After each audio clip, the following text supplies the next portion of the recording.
नमस्कार। Rare classes में आप सभी का स्वागत है। मैं अभिनायक आपके लिए साइंस के कुछ महत्वपूर्ण प्रश्न और उनका विश्लेषण लेकर आया हूँ। ये प्रश्न एग्जाम की दृष्टि से बहुत ही महत्वपूर्ण हैं, परंतु उससे पहले कहना चाहूँगा, यद्यप किसी ने मेरे चैनल को सब्सक्राइब नहीं किया है तो प्लीज़ सब्सक्राइब कीजिए, और यद्यप वीडियो अच्छा लगे तो लाइक और शेयर कीजिए। याद रहे, यह प्रश्न सभी एग्जामों के लिए महत्वपूर्ण है, वो चाहें यूपीएससी हो या यूपीपीएससी हो या यूपी ट्रिपल एससी हो, एसएससी, बैंक या रेलवे, कोई भी एग्ज़ाम हो, सभी के लिए बहुत ही महत्वपूर्ण प्रश्न है। आइए बढ़ते हैं पहले प्रश्न की तरफ। पहला प्रश्न है, बैरोमीटर पठन में अचानक गिरावट हो जाने से निम्नलिखित में से कौन सी एक मौसम दशा इंगित होती है? तूफानी मौसम, उज्ज्वल मौसम, वर्षा मौसम, शुष्क एवं शीत मौसम। इसका उत्तर है तूफानी मौसम। इसका उत्तर है तूफानी मौसम। आइए जानते हैं इसका विश्लेषण।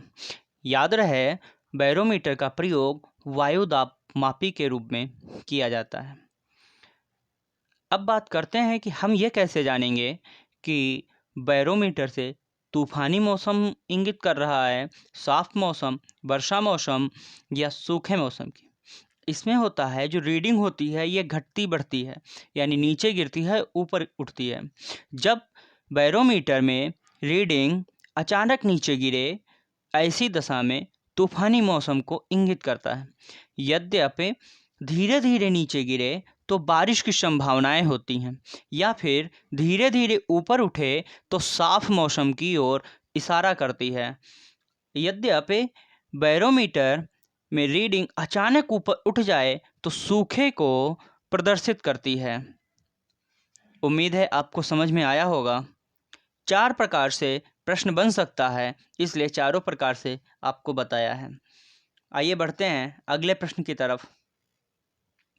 निम्न में से कौन सा पेट्रोलियम परिष्करण का उपोत्पाद है? उपोत्पाद मतलब किसी चीज को उत्पादित किया जा रहा है और उत्पादित करने के पश्चात जो कुछ और भी उत्पादित होता है, वही उपोत्पाद होता है। अब कह रहा है पेट्रोलियम परिष्करण का उपोत्पाद है। पेट्रोलियम आप लोग जानते हैं, जैसे पेट्रोल है, मिट्टी का तेल है, डीजल है, गैस है, ये सभी किस में आती हैं? पेट्रोलियम में आती हैं। तो इसमें कोयला, पेट्रोल, चारकोल और एस्फाल्ट है। इसका उत्तर है एस्फाल्ट। एस्फाल्ट पेट्रोलियम परिष्करण का उपोत्पाद है। आइए जानते हैं इसका विश्लेषण। अपरिष्कृत पेट्रोलियम के निरंतर प्रभाजी आसवन द्वारा औद्योगिक उपयोग के विभिन्न उत्पाद प्राप्त किए जाते हैं। यह प्रक्रिया परिष्करण कहलाती है। एस्फाल्ट पेट्रोलियम का परिशोधन करने के दौरान उत्पन्न होता है। हमने आपको बताया था, उपोत्पाद वो होता है जब किसी चीज़ को बनाया जाए और उसे बनाने के साथ साथ दूसरी चीज़ प्राप्त हो, या उसके पश्चात दूसरी चीज़ भी प्राप्त हो, या अवशेष जो प्राप्त हो, वही उपोत्पाद होता है। यानी उत्पाद होने के पश्चात जो दूसरा उत्पाद हो, यानी उप उत्पाद हो, वही उपोत्पाद होता है। तो एस्फाल्ट एक ऐसा है जो हमें पेट्रोलियम परिष्करण के पश्चात प्राप्त होता है। उत्तर डी, एस्फाल्ट। आइए बढ़ते हैं अगले प्रश्न की तरफ। बर्फ जमी झील के अंदर मछलियां जीवित रहती हैं क्योंकि मछलियां नियत तापी जीव हैं। मछलियां बर्फ में शीत निष्क्रिय हो जाती हैं। झील की तली पर जल नहीं जम पाता। बर्फ ऊष्मा का उत्तम चालक है। इसका उत्तर होगा झील की तली पर जल नहीं जमता। अगर जल जम जाए तो मछलियां मृत प्राय हो जाएंगी, क्योंकि वो तो बर्फ में ही परिवर्तित हो जाएंगी, उनके अवशेष बन जाएंगे।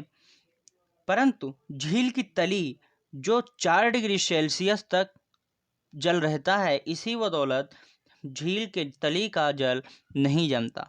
झील के ऊपरी जो होती है यह 0 डिग्री सेल्सियस तक ठंडा हो जाती है, और कोई चीज़ बर्फ़ तभी बनेगी जब तक वह 0 डिग्री सेल्सियस तक ठंडा ना हो। 0 डिग्री सेल्सियस तक ठंडा होने के पश्चात वो बर्फ़ बन जाती है, जबकि जल जो नीचे होता है या गहराई में जो जल होता है वो 0 डिग्री सेल्सियस तक नहीं पहुंचता। ध्यान रहे, यह प्रश्न कुछ इस प्रकार से भी पूछे जा सकते हैं। शीतकाल में जब झील की ऊपरी सतह का पानी बर्फ में बदल जाता है, फिर भी जलीय जीव या जंतु जीवित रहते हैं, क्योंकि यह प्रश्न है। एक प्रश्न ये भी हो सकता है, कड़े जाड़े में झील की सतह हिमशीतित हो जाती है। हिमशीतित मतलब बर्फ जैसी ठंडी, किंतु उसके तल में जल द्रव अवस्था में बना रहता है। यह किस कारण से होता है? इन सभी का उत्तर यही है, क्यों जो जल है वो 4 डिग्री सेल्सियस तक गर्म रहता है, और जो 0 डिग्री सेल्सियस से अधिक होगा वो जल बर्फ में परिवर्तित नहीं होगा। और इसी कारण मछलियाँ हो या कुछ और हो, वो जीव 4 डिग्री सेल्सियस वाले जल में या ऊपरी सतह के जल के बजाय अंदरूनी सतह या आंतरिक सतह के जल में जीवित रहते हैं। आइए बढ़ते हैं अगले प्रश्न की तरफ। अगला प्रश्न है, देखो वही चीज है जो मैंने पीछे बताया था, पानी का आपेक्षिक घनत्व सर्वाधिक निम्नलिखित ताप पर होता है। इसका उत्तर है 4 डिग्री सेल्सियस। इसका उत्तर है 4 डिग्री सेल्सियस। वो कैसे?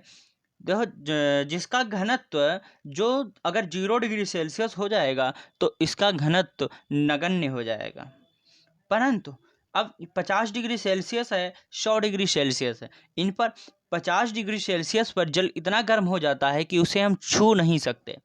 100 डिग्री सेल्सियस पे जल उबलने लगता है। ऐसी स्थिति में जब 4 डिग्री सेल्सियस होता है तो यह नॉर्मल जल रहता है, और नॉर्मल जल का घनत्व सबसे अधिक होता है। आइए जानते हैं इसका विश्लेषण। अधिकांश द्रव्यों को गर्म करने पर उनके आयतन में वृद्धि।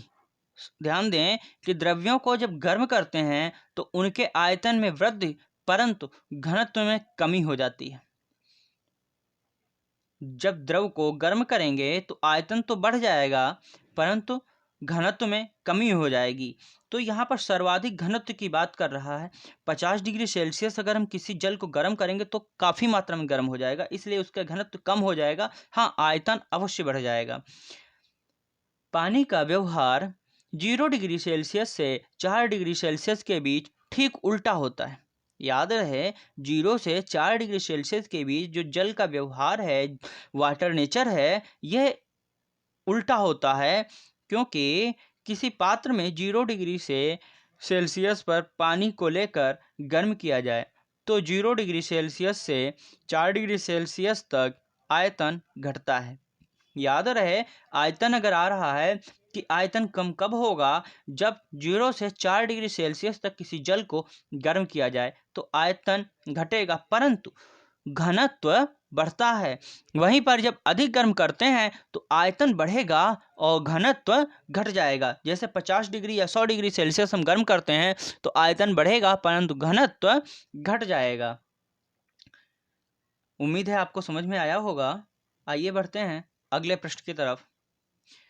वस्तु की मात्रा बदलने पर अपरिवर्तित रहेगा।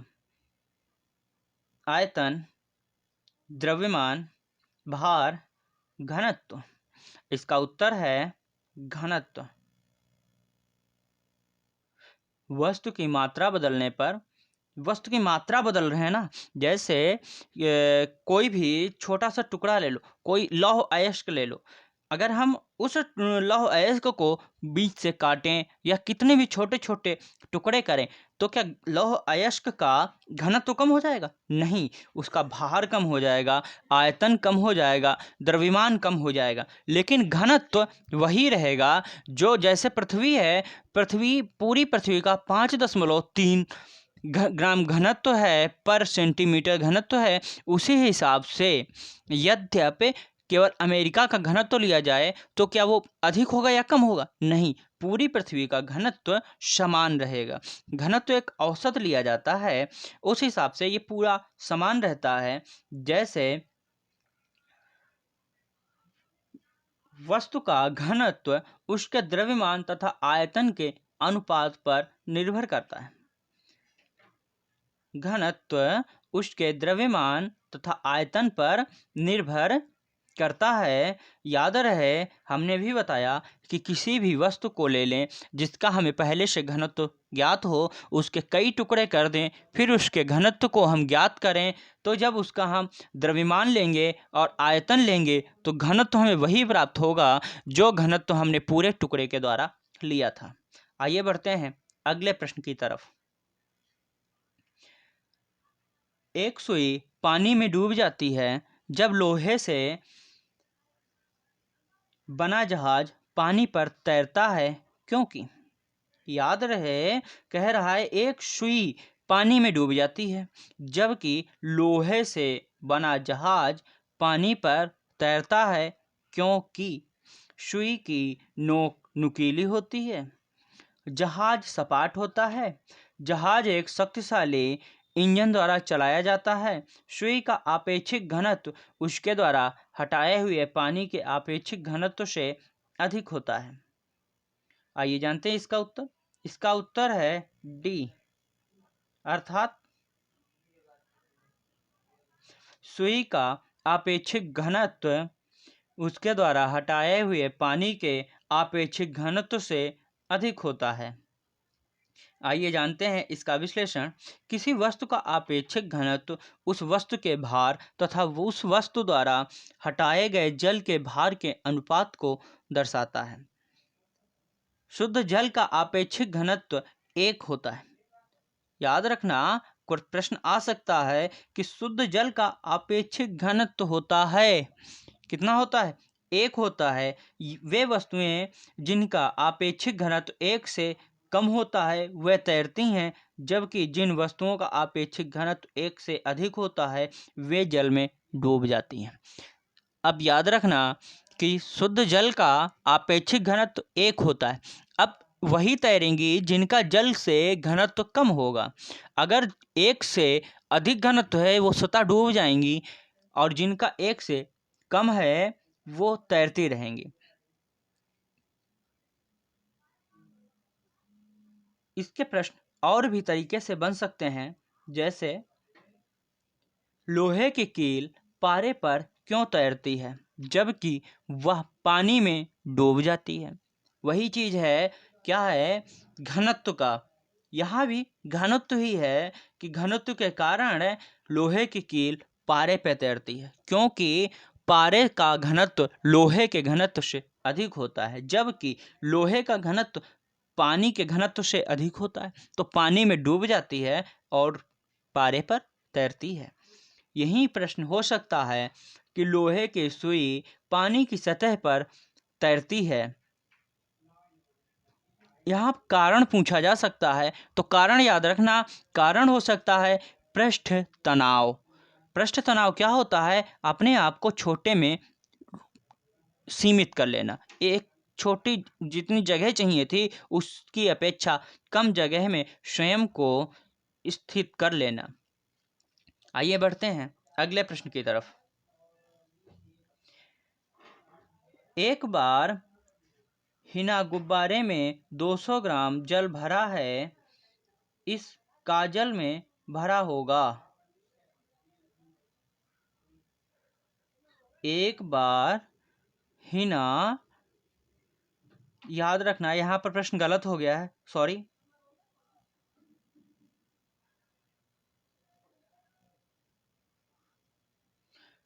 यहाँ पर एक बार हिना है, ये नहीं होगा, ये नहीं है। यहाँ पर है एक भारहीन। क्या है? भारहीन है।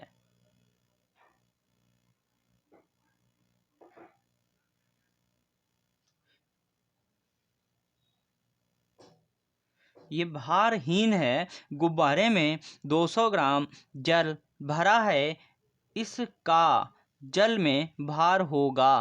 क्षमा करना, यहाँ पर इस काजल लिखा है, यहाँ पर होगा इस काजल में भार होगा, यानी जो 200 ग्राम का गुब्बारा है इसका जल में क्या भार होगा? 0 होगा, 100 ग्राम होगा, 200 ग्राम होगा या 400 ग्राम होगा? इसका उत्तर है 0 होगा। कैसा 0 होगा? एक उदाहरण द्वारा, आप लोगों ने कुएं में बाल्टी डालकर बाल्टी खींची होगी। जब तक बाल्टी जल में रहती है तब तक हमें उसका भार नगण्य प्रतीत होता है, परंतु जब वो बाहर आ जाती है तो उसका भार एकाएक बढ़ जाता है। इसका कारण क्या होता है कि जो बाल्टी होती है वो अपने बराबर जल को विस्थापित कर देती है, अपने बराबर जल को विस्थापित कर देती है। इसी कारण उसका वजन हमें हल्का प्रतीत होता है। यही कारण गुब्बारे में है। गुब्बारे में जब 200 ग्राम जल भरा है और जब इसे किसी जल में डालेंगे तो इस गुब्बारे का भार 0 हो जाएगा, क्योंकि यह अपने बराबर जो जिस जल में डाला गया है उसके भार को इधर उधर कर देगा, स्थानांतरित कर देगा, और जिस कारण इसका वजन कम हो जाएगा। आइए बढ़ते हैं अगले प्रश्न की तरफ।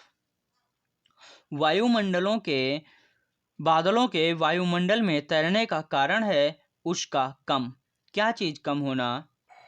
ताप, दाब, वेग, घनत्व। उत्तर है इसका घनत्व का कम होना। आइए जानते हैं इसका विश्लेषण। गर्मी के दिनों में वायुमंडल में उपस्थित जल वाष्प गर्मी पाकर गर्म होती है, जिससे जल वाष्प का घनत्व घटता है। याद रखना, जल वाष्प कोई भी चीज हो, अगर उसे हम गर्म करेंगे तो उसका घनत्व स्वतः घटने लगेगा, परंतु आयतन में वृद्धि होगी, घनत्व घटेगा। अगला है, घनत्व घटने के कारण जल वाष्प हल्की होकर ऊपर उठती है। भाई जाहिर सी बात है, हम तभी तैर पाते हैं जब हमारा घनत्व जल की अपेक्षा कम हो, वरना हम डूब जाएंगे, या जहाज वगैरह कुछ भी हो ये डूब जाएंगे। वायुमंडल के ऊपर भाग में दाब एवं ताप कम होने के कारण ये जल वाष्प फैलती है और पानी की छोटी छोटी बूंदों में परिवर्तित होकर तैरती रहती है। इसी को बादल कहते हैं। आइए बढ़ते हैं अगले प्रश्न की तरफ। जब कोई जहाज नदी से सागर में घुसता है तब। याद रहे, जब कोई जहाज नदी से सागर में घुसता है तब कैसी दशा उत्पन्न होती है? कुछ ऊपर उठता है, कुछ नीचे चलता है। वह उसी पल पर रहता है, यानी जिसमें था वह समुद्र की तली में डूब जाता है। तो इसका उत्तर होगा, क्या होगा? इसका उत्तर है कुछ ऊपर उठता है। क्या उत्तर होगा? कुछ ऊपर उठता है। क्यों? नदी का जो जल होता है वो सागर की अपेक्षा क्या घनत्व अधिक होता है या कम होता है? कम होता है, घनत्व कम होता है। इसी बदौलत जो जहाज होता है यह अधिक नीचे बैठा होता है, लेकिन जैसे ही ये समुद्र में प्रवेश करता है समुद्र का घनत्व एकाएक बढ़ जाता है, और जो जहाज अंदर प्रवेश करता है यानी समुद्र में एंट्री करता है या सागर में एंट्री करता है तो वो ऊपर उठ जाता है। क्यों? क्योंकि अपने द्वारा जितना वो जल विस्थापित करता है और इसका जो घनत्व होता है यह समुद्री जल के बराबरी कर लेता है। आइए बढ़ते हैं अगले प्रश्न की तरफ। याद रहे, इससे संबंधित इस प्रकार से भी प्रश्न हो सकता है, जब कोई जहाज नदी से सागर में घुसता है या समुद्र में नदी की अपेक्षा तैरना आसान होता है, या जो प्रश्न है कि जब कोई जहाज नदी से सागर में घुसता है, इसका उल्टा हो सकता है जब कोई जहाज सागर से नदी में जाता है। ऐसा वैसे संभव नहीं होता है, क्योंकि नदियां ऊंचाई पे होती हैं, सागर नीचाई पर होते हैं। तो ऊपर चढ़ना होगा जिसमें अधिक ताकत, अधिक फोर्स और अधिक व्यवस्था की आवश्यकता होगी, परंतु प्रश्न है अगर आ जाए तो कारण यही होगा जल के घनत्व। जल घनत्व समुद्र में अधिक होता है, नदी में कम होता है। जब नदी से समुद्र में जहाज जाता है तो ऊपर उठ जाएगा क्योंकि उसका जल घनत्व अधिक है, लेकिन जब समुद्र से नदी में जाएगा तो कुछ नीचे बैठ जाएगा क्योंकि समुद्र की अपेक्षा नदी का जल घनत्व कम है। आइए बढ़ते हैं अगले प्रश्न की ओर। स्थित विज्ञान निम्न में से किस से संबंधित है? गतिमान स्थिति, मानसिक स्थिति, विश्राम की स्थिति, आंकड़ों का अध्ययन। इसका उत्तर है विश्राम की स्थिति। स्थिति विज्ञान यांत्रिकी की वह शाखा है जो विश्राम की स्थिति से संबंधित है। इसका प्रश्न में ही उत्तर है स्थिति विज्ञान। स्थित क्या? आप स्थित हैं या विश्राम कर रहे हैं, ऐसे को स्थित विज्ञान कहते हैं। यद्यपि आज का मेरा ये सेशन आपको अच्छा लगा हो तो प्लीज़ सब्सक्राइब कीजिए, और यदि पसंद आया हो तो लाइक कीजिए और शेयर करना ना भूलें। धन्यवाद।